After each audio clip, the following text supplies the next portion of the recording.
নাটোরের লালপুর উপজেলায় অবৈধভাবে আখ মারাই ও ভেজাল গুড় তৈরির বিরুদ্ধে ভ্রাম্যমাণ আদালতের অভিযান পরিচালনা করা হয়েছে।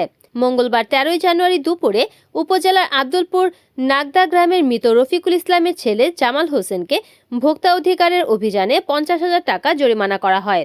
ভোক্তা অধিকার অধিদপ্তরের রাজশাহী বিভাগীয় উপপরিচালক ও নির্বাহী ম্যাজিস্ট্রেট মোহাম্মদ ইব্রাহিম হোসেনের ভ্রাম্যমাণ আদালতের মাধ্যমে এই অভিযান পরিচালনা করা হয়।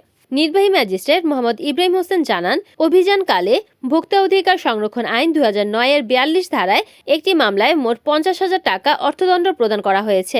একই সাথে 30 টিন ভেজাল গুড়, হাইড্রোজ, ফিটকিরি, চিনি ও ভারত থেকে আমদানিকৃত গোখাদ্য ও আখমারাই কল কষার সহ সরঞ্জাম জব্দ করা হয়। জনস্বার্থে ভেজাল ও প্রতারণামূলক কার্যক্রমের বিরুদ্ধে অভিযান চলমান থাকবে। অভিযানে উপস্থিত ছিলেন নর্থ বেঙ্গল সুগার মিলের জিএম কৃষি আশরাফ হোসেন, জিএম প্রশাসন আনিসুর রহমান সহ পুলিশ ও আনসার সদস্যরা সহযোগিতা করেন। রিপোর্ট করেছেন নাটোর প্রতিনিধি এজেড সুজন, NN টিভি।